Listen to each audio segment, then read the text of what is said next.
خب همین الان رسیدم به مرکز فضایی جان اف کندی توی اورلاندو و بیاد یه درون بندازم بالاش که بتونین قشنگتر از بالا ببینید. موافقین؟ با چی موافقت میکنید؟ میخواید کار بدید دست من؟ اینجا که نمیشه درون کردش بابا. بیاد بریم با هم دیگه از نزدیک قشنگ ببینیمش.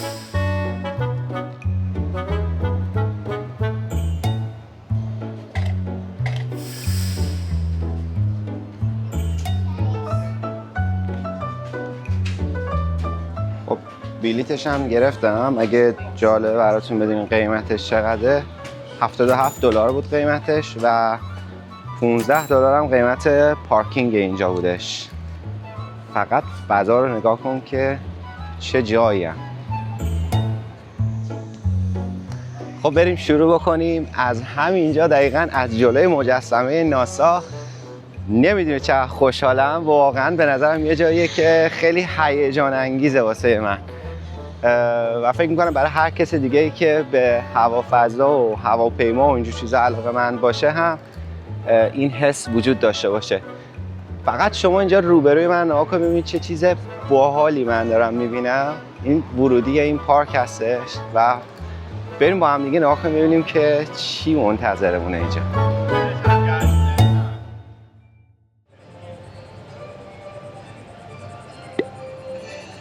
از در ورودی که وارد میشی اینجا، اولین چیزی که چشمتون میگیره این راکت هایی هستن که اینجا هستن و من اینو قبلش بگم که من اطلاعاتم راجع به فضا خیلی کامل نیستش، مثل اینکه مثلا راجع به هواپیما این چیزا میدونم، راجع به سفینه و موشک و راکت و این چیزا خیلی زیاد نمیدونم، ولی اینجا یه کسی رو پیدا کردم تونستم یه ذره تخلیه اطلاعاتیش بکنم و ازش یه مقدار راجع به اینا که اینجا هستن بپرسم. اولا که تمام اینایی که ما اینجا داریم میبینیم، تمام این راکت هایی که ما داریم اینجا میبینیم، به جز این یه دونه که اینجا هستش، همشون نمونه های واقعی هن. حالا اینکه چرا اینجا هستن، دلیلش اینه که اینا رو ساخته بودن که باشون آزمایش رو امتحان بکنن، ولی خب مثلا یه سری خرابی ها و ایرادات داشتن که اینا رو ازشون استفاده نکردن برای حالا میشنایی که میخواستن انجام بدن، برای اون کارا که میخواستن انجام بدن و به خاطر همین آوردن اینجا گذاشتنشون توی این موزه که مردم بتونن ببیننشون.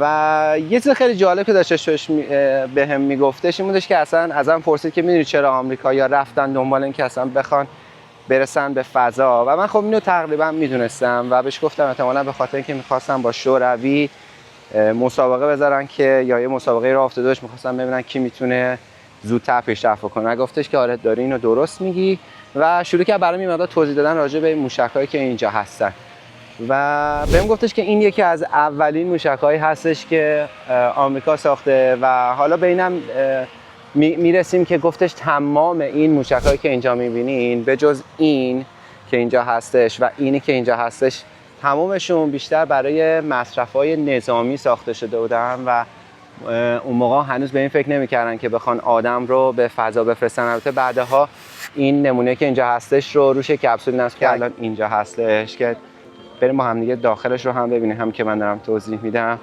و خیلی برام جالب بود که میگفت اولین چیزی که اتفاق افتادش چیزی حدود مثلا 14-15 دقیقه بیشتر نبود، ولی کم کم این قضیه بیشتر شد و بیشتر شد و بیشتر شد، ولی دیگه به جای رسیدش که این چیزی که ما داریم اینجا میبینیم دیگه جوابگو داستان نبودش. این کپسولی هستش که اینجا هستش و میگفتش بیشترین زمانی رو که 2 تا انسان یا 2 تا فضانورد توی این کپسول موندن 14 روز بوده و اگه دقت بکنید فکر کنید شما 14 روز باید با یک نفر دیگه، 2 نفر در واقع اینجا بودن، اینجا توی فضای به این کوچیکی زندگی میکردن. میبینید چقدر چیز عجیبیه، چقدر ترسناکه اصلا 14 روز این توی همین فضای انقدر جا. یعنی ببینید اینجا تموم میشه، شما باید هم غذا میخوردی هم نمیدونم کارهایی که بعد انجام میدادی. ببینید جلوشون یه همچین صفحه‌ای بوده، حالا اینا نقاشیه ولی فکر کنید اینجا مثلا بعد یه سری کارهایی رو انجام میدادن و اینا داشتن 14 روز دور زمین در واقع توی مدار زمین اوربیت میزدن و در نهایت هم یه جایی نزدیک همینجا توی باهاماس میان پایین و در واقع زنده برمیگردن به زمین. 14 روز پس شد تا اینجا طولانی ترین مسافتی رو که انسان دور مدار زمین زده و میاد به این فکر میکنه. این قبل از این بوده که بخوام به رفتن به ماه و در واقع همون سخنرانی معروفی که جان اف کندی هم داشته که میگه آدمو میخوام بفرستیم به ماه. We choose to go to the moon in this decade and do the other things, not because they are easy, but because they are hard. و همونطور که میبینید این که اینجا هستش به اسم ساترن یه پروژه‌ای هستش که اول شروع شده اصلا به خاطر اینکه بخواد انسان رو به کره ماه ببره در واقع و برگردونه، که خب این هیچ وقت هم خود این موفق نمیشه و حالا این ختم میشه به در واقع راکت‌های بعدی که توی همین اینجایی که هستیم یه توری داره میریم و اونا رو من نزدیک میبینیم.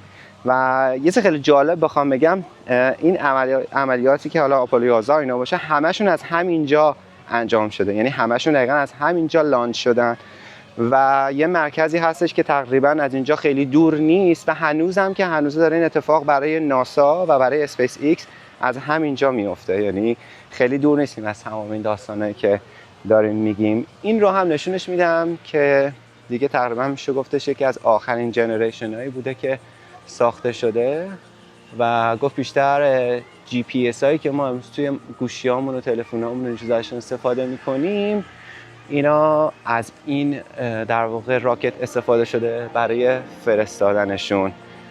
تا اینجای کار من تونستم اینقدر تخلیه اطلاعاتی بکنم دوستمون که اینجا بود رو قطعا اطلاعات خیلی بیشتری راجع به اینجایی که هستیم پیدا میکنم و بهتون میگم. خیلی خیلی خیلی هیجان انگیزه، واقعا جاتون خالی. فکر کنید قراره 8 روز تمام داخل یه همچین کپسولی باشین و قراره که داخل این کپسول برید به ماه و از ماه برگردید بیاد. این همون کپسولیه که آپولو 11 باش رفته ماه و برگشته. ببینید یه همچین فضایی، یه همچین جایی شما باید 8 روز اینطوری بمونید. در واقع یه همچین چیزی هم روبروتون هستش که باید یه سری کارا رو انجام بدین. کنترل یه راکت بر عهده شماست و پاتون باید اینطوری باشه. من فکر کنم مثلا 1 دقیقه هم نشده اینجا هم قشنگ نفسم بند اومد. حالا شما فکرشو بکنین 8 روز اینا باید به این صورت میبودن، 1 نفر میبرشون بوده، 1 نفرشون هم اونور و حالا اینکه چه فشارهایی قرار بوده تحمل بکنن که از اونجا بیان تا پایین دیگه بماند. واقعا سخته و دمشون گرم که تونستن اینو تحمل بکنن.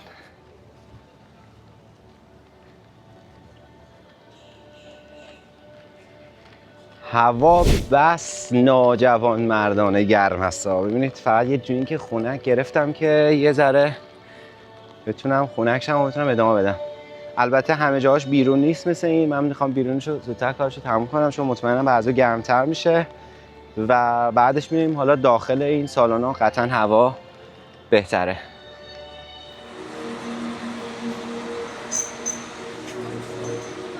سوار یه اتوبوسی شدیم و اومدیم یه چیزی حدود 10 کیلومتر اینورتر، حدوداً 15 دقیقه تو راه بودیم و اینجا قراره از نزدیک یک سری چیزها رو تجربه بکنیم. بالای این ساختمونی که اومدیم یه ویو فوق‌العاده داره و از اینجا میشه دیگه خود لانچ پدا رو هم نگاه کردش. بریم با هم دیگه دوری توش بزنیم و چیزایی که اینجا هست رو با هم دیگه یه نگاهی بکنیم. اولا که این ساختمونی که اینجا روبروی من میبینید اینجا مرکز در واقع اسمبل کردن تمام این راکت ها هستش و توی خیلی از فیلم ها ما اینو دیدیم. هر چیزی که مربوط میشه به هوافضا و ناسا و این چیزا معمولا این ساختمون رو توش نشون میدن. یکی از بزرگترین سازه ها هم هستش توی دنیا که توش این در واقع راکت ها، موشک ها و چیزهایی که مربوط به ناسا میشه ساخته میشه. ساختمون خیلی بزرگی هستش و این سمت دقیقاً روبروی من لانچ پدای اسپیس ایکس رو میبینیم که در واقع یکی از کمپانی‌های ایلان ماسک هستش و یه چیز خیلی جالب بخوام بگم راجع به اینه که تمام این راکت‌هایی که ما تا الان دیدیم اینا وقتی که به فضا پرتاب میشن دیگه بر نمیگردن، ولی اسپیس ایکس اومده یه کاری کرده که در واقع این راکت‌ها وقتی که به فضا پرتاب میشن و در واقع اون حرکت که باید انجام بدن اون میشنی که باید انجام میدن خود راکتش برمیگرده اینجا و این جایی که نگاه میکنید دو تا حالت چاپستیک داره، اینجوری دوباره از بغل اون راکت رو نگه داره و همونطوری که پرتاب شده دوباره برمیگرده و اینجا میشینه و میتونن دوباره ازش استفاده بکنن که خب خیلی کمک میکنه توی هزینه هاشون و پایین آوردن هزینه هاشون و خیلی دقت بالایی میخوادش که بتونه این کار رو انجام بده که اسپیس ایکس تونسته فقط این کار رو فعلا انجامش بده تا اونجایی که من میدونم. و یه چیز دیگه جالب بخوام بگم اینه که این یه کمپانی خصوصی همونطور که گفتم مال ایلان ماسکه و کلی وقتی که اومده می‌خواست این کارو بکنه اول بهش خندیدن و گفتن که تو که اصلا این کارا نیستی و نمیتونی همچین کاری انجام بدی و مثلا این کارا یه کمک دولتی احتیاج داره و انقدر آزمون و خطا در واقع انجام داده که در نهایت تونسته همچین چیزی رو درست بکنه که الان کلی از ماموریتایی که مربوط به خود ناسا هم میشه برای ایستگاه فضایی از اسپیس ایکس استفاده میکنن که همونطور گفتم خیلی هم هزینه هاش کمتره، هم این که خیلی جالبه که میتونه دوباره برگرده و بشینه. این برم که میام دوباره یه لانچ پد دیگه هستش که برای خود ناسا هستش اینجا. جالب نیستش که ما اینقدر نزدیکیم به اینجور چیزا و میتونیم از نزدیک ببینیم، چون من خودم واقعا هیچ وقت فکر نمی‌کردم که بتونم یه همچین چیزایی رو به این نزدیکی ببینم و داشت برام توضیح میداد که موقعی که اینا لانچ دارن هم تورهایی هستش، حالا نه به این نزدیکی ولی جاهایی هستش نزدیک اینجا که میتونیم برین و لانچ شدن خود این راکت ها رو هم ببینید چقدر جذاب میتونه باشه. امیدوارم که من بتونم یه بارم برای اون بیام و براتون فیلم بگیرم.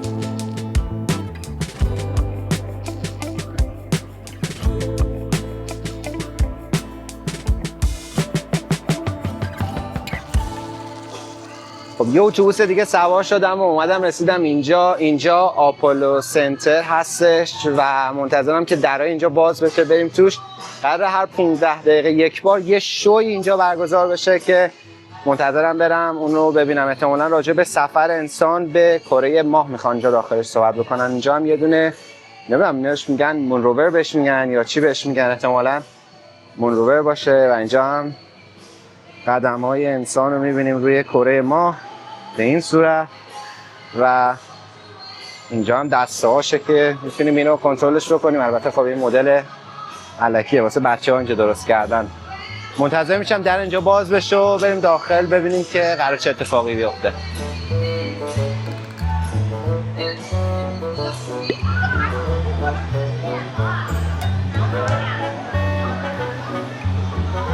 یه اتوبوس دیگه اومد و کلی آدم دیگه هم ازش پیاده شد.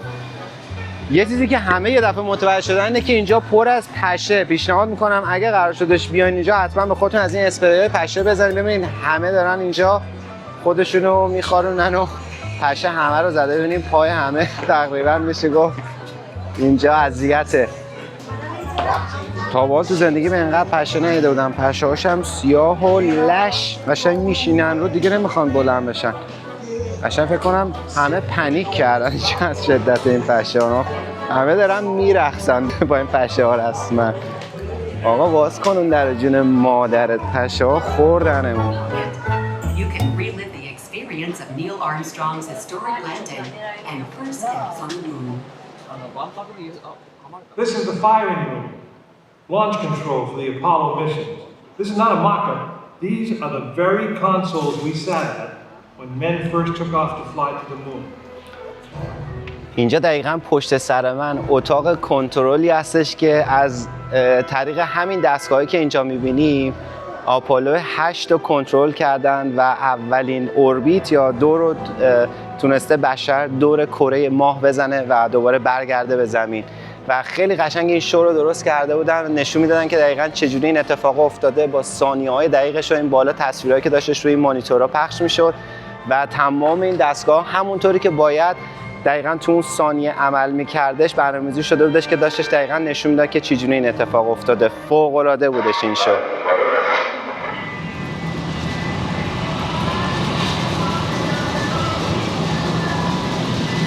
صندلیمون هم داره میلرزه، خیلی باحاله. Please watch your روبرومون قراره بریم به جایی که میتونیم خیلی از این چیزهایی که توی همین شوی که اینجا بهمون نشون دادن، برنامه که برامون تهیه داده بودن رو از نزدیک واقعیش رو ببینیم که دقیقاً چی بوده و چجوری این اتفاق افتاده. فقط اینجا رو نگاه کنیم.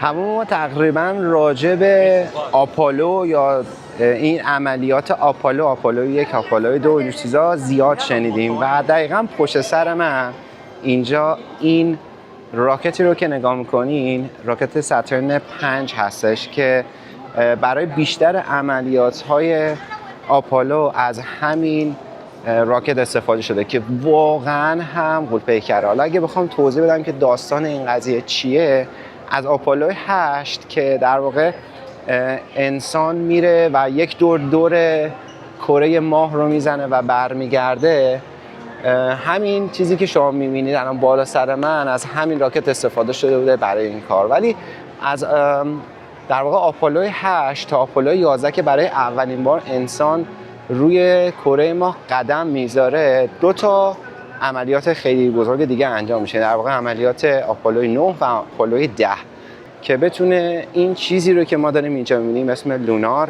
روی کره ماه قرارش بده و در واقع اینجا این دیگه چیزی بوده که تونسته انسان برای اولین بار قدم بذاره روی کره ماه. خیلی چیزایی که داریم راجع بهش صحبت می‌کنیم پیچیده است و من خودم خیلی اطلاعات دقیقی ندارم و خب هم در همون حدی که قبل از اینکه بخوام بیام اینجا خوندم و اطلاعاتی که اینجا میرم از افرادی که اینجا هستن میپرسم برام بهتون میدم. قطعاً کسایی که راجع به این قضیه بیشتر میدونن اگه بیان اینجا فکر کنم کچل میشن، انقدر خوبه. من اولین کسی که به ذهنم رسیدش وقتی اومدم اینجا کامیز اخباری بودش و بهش یک مسیج هم دادم، گفتم که جات خالیه، امیدوارم که یک روز با هم دیگه بتونیم بیایم اینجا رو ببینیم. این چیزی هم که روبروی من هستش همون لونار هستش و این دقیقاً این ساترن 5 که بالا سر من هستش، اگر آپولو 18 قرار بودش انجام بشه دیگه میشد در واقع این دقیقاً موشکی که بالا سر من هستش. یعنی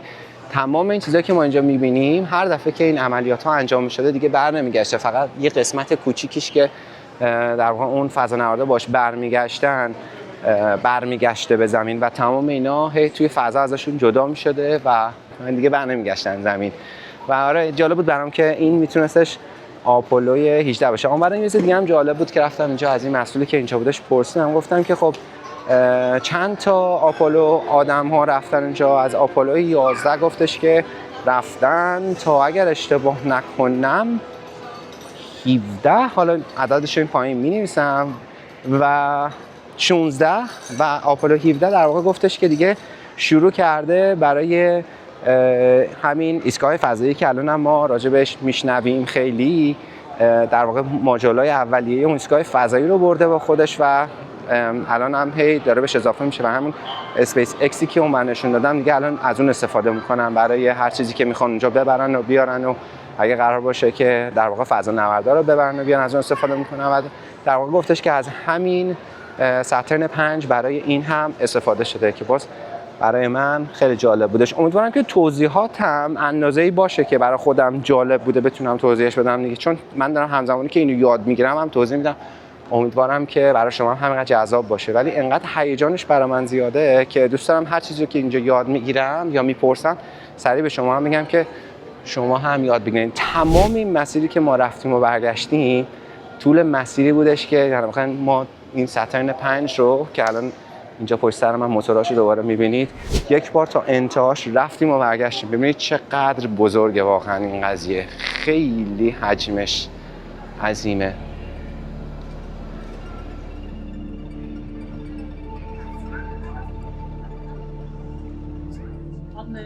ببینید این بیلیه که توی آپولو 14 باهاش استفاده کردن که سمپل بردارن، ترازو، دستکشایی که استفاده کردن برای آپولو 11 هستش، همون اولین باری که انسان وارد پاشو روی کره ماه گذاشتش و یه پرچمی هم شبیه همین الانم روی ماه روی کره ماه هست و در واقع این برای آپولو 14 بوده. ببینید دیگه اینجا چی هستش. آپولو 7 کلاهی که استفاده شده بوده توسط فضانوردا. ببینید نقشه‌هایی که استفاده می‌کردن برای اینکه بتونن ببینن کجا قرار لند بکنن. چقدر جالب که تمام اینا رو نقشه‌هاشو داشتن. آپولو 11 هستش این. دوباره آپولو 11 اینجا هستش. چک لیستی هستش که استفاده می‌کردن برای این در واقع حالا استفاده کردن از این راکته تا بخواد بره و برگرده. سمپل بگ های لونار، توش سمپل هایی از ماه رو میذاشتن. خیلی برام جالبه.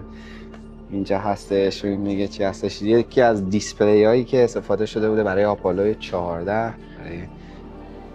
فقط ببینید چه چیز جذاب روبروی منه. این کپسولی هستش که توی عملیات آپولو 14 فضانوردا با این به زمین برگشتن و ببینید چقدر جالبه و واسه من واقعا جای تعجب داره که میشه اینا رو از نزدیک نگاه کردش. این در واقع اینجا توضیحاتی میده راجع به این قضیه. میگه که برای آپولو 14 هستش و از ژانویه 30 تا فوریه 9، یعنی در واقع برای مدت 9 روز این سال 1971 از این استفاده شده و با این رفتن به ماه و برگشتن.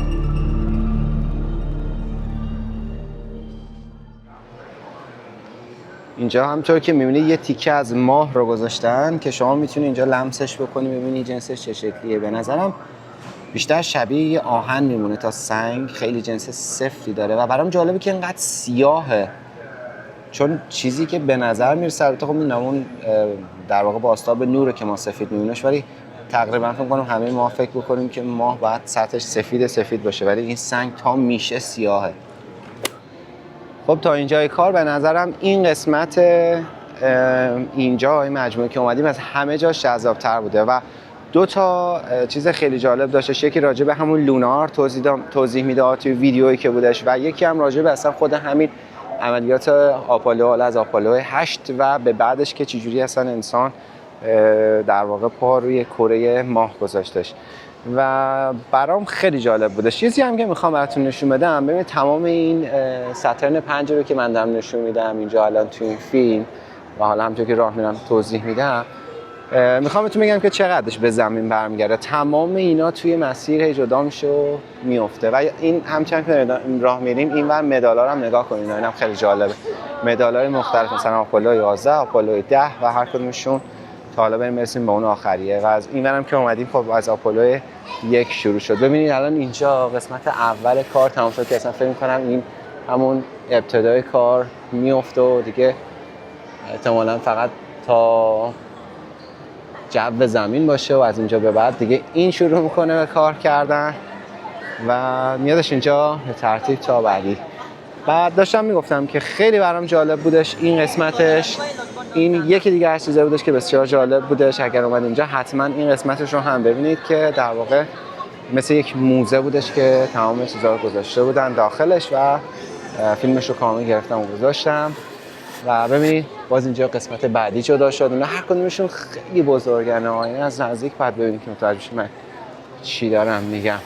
دوباره میام اینجا، این خودش یه ماژوله، هرچی میام جلوتر کوچیک و کوچیک‌تر میشن این ماژولا و وقتی که میرسیم به اینجا این دوباره خودش یک قسمت دیگه است و میرسیم به قسمت نهاییش که گفتم همون کپسول کوچیکی هستش که اینا باهاش برمیگردن که در واقع فقط میشه همین نوک سفید رنگش بدون حالا اون آنتن چیزی که بالا سرش هستش، همین تیکش اینه که برمیگرده به زمین.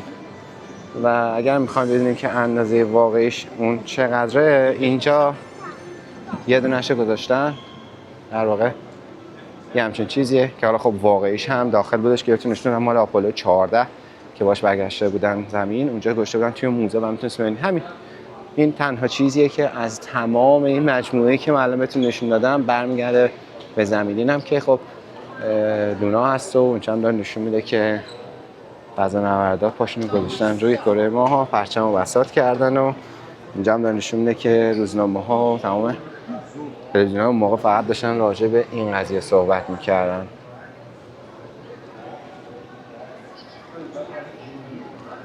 جالب بود براتون تا اینجا کار یا نه؟ بریم سوار اتوبوس بشیم، برگردیم بریم اون سمت، هم جایی که از اول شروع کردیم. فکر میکنم اونجا هم یکی دو تا جای جالب دیگه داره که هنوز ندیدیمش.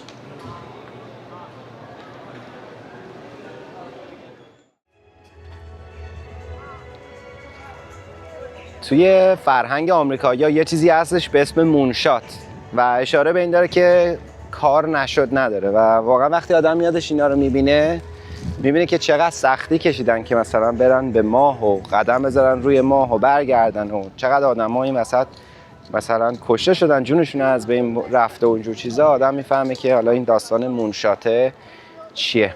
حالا اینو برای چی گفتم؟ یه نکته اخلاقی داره که کار نشد نداره و شما هم اگه بخواین میتونید دستتون رو ببرین پایین همین ویدیو، فکر کنم یا اینجا باشه، لایک کنید و سابسکرایب بکنید. واقعا کار نشد نداره و واقعا اگه بخواین هم میتونید این ویدیو رو لایک کنید هم سابسکرایب بکنید. دمتون گرم و بریم اینجا بزرگترین فروشگاه ناسا هستش، بریم توش ببینیم که چی پیدا میکنیم.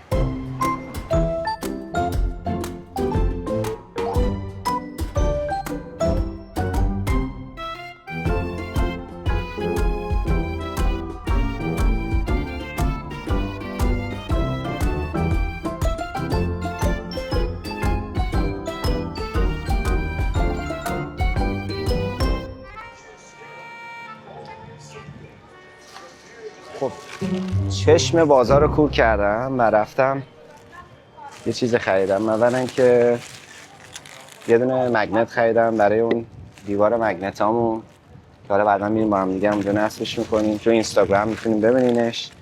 و یه چیز دیگه که خریدم که خیلی باحاله اینه که یه بستنی خریدم، این نوشته بستنی فضانوردا. حالا بسته‌بندیش اینجا فرق میکنه ولی نوشته بستنیه که فضانوردا میخورنش. اصلا خشکه ها، یعنی بستنی نیست، این در واقع یه جور بیسکویته ولی دوستشم ببینم که چه مزه‌ایه.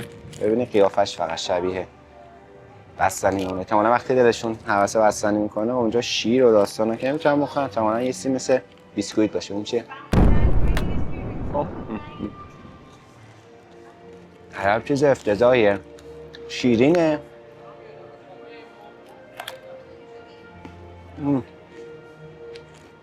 مثل این حالت شیرینی های سفید رنگ پفکی که ما داریم مثل همونا میمونه، توش حالت نعنا داره و اون بیسکویتش هم که دقیقا واقعا بیسکویته.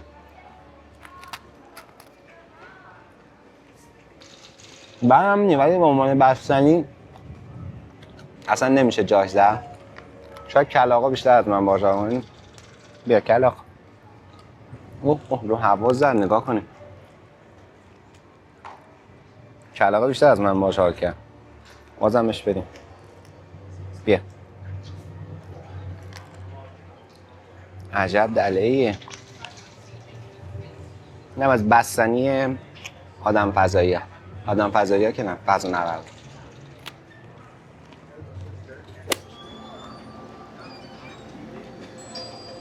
رفتم امتحان کردم آیمکس اینجا رو. اگر نمیدونید آیمکس چیه، آیمکس یه مدل سینمایه که تصویرش خیلی بزرگه. مثلا سینمای معمولی رو ضبط داره، تقریبا میشه گفت 4 برابرش کنید میشه آیمکس. و آیمکسی که اینجا داشتش راجع به تلسکوپ جیمز وب بود و یه سری اطلاعات داشتش میدادش که مثلا چجوری ساختنش و چجوری درستش کردن. این فیلم کوتاه بود دیگه، در واقع یه 20 دقیقه‌ای بودش که داشت راجع به این تلسکوپ صحبت میکردش. این اطراف همجایی که اول شروع کردیم، این گاردنی که اول شروع کردیم پر از این اکسپریانس ها اینطوریه که الان من اینو رفتم دیدم و اگه وقت کنی میخوام برم یه 2 تا دیگه شون هم قبل از بستن اینجا ببینم. ساعت دیگه 5 و تقریبا میشه گفتش که داریم به آخرای روز نزدیک میشه. خیلی دوست داشتم میرفتم اینجا رو هم میدیدم به اسم گیتوی که دیگه متاسفانه بسته است و فکر کنم اینجا دیگه ما هم ولاگ امروزمون رو تموم کنیم. امیدوارم که از دیدن ولاگ امروز لذت برده باشین. اگر اینطور بوده لطف کنید حتما کانال رو لایک بکنید که به بیشتر دیده شدن این ویدیو هم کمک بکنید و اینکه اگه دوست داشتین کانال رو سابسکرایب بکنید. دمتون گرم و 2 روز دیگه از این مسافرت هم مونده. امروزش اینجا بود، گفتم امروز روز علمیه، فردا قراره روز طبیعت باشه، قراره برم یه جای بسیار بسیار بسیار خوشگل که حتما ولاگ‌های بعدی رو ببینیم. و روز آخرم قراره برم یک جای تاریخی که قراره بریم با هم دیگه قدیمی ترین شهر آمریکا رو از نزدیک ببینیم. پس از دست ندین و دمتون گرم که کانال من رو دنبال میکنین. تا یه ولاگ گرده دیگه.